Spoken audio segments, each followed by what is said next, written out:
अरे विष्णु भाई ये देखना क्या है, हमने ये साला सस्ते में ले लिया ये। और देखना एक प्लेट ये भी नया चढ़ाया है, एक ये नया ये रखा है, एक ये रखा और वहां रख दिए ठाके। बहन जो देखियो काट रहा है।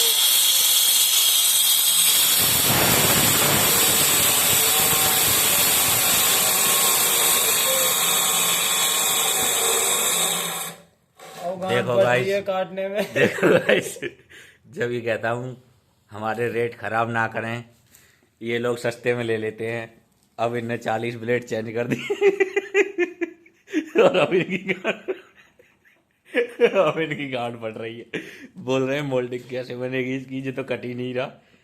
देखो आप देख सकते हैं ये जो पत्थर है ये बंदा है मशीन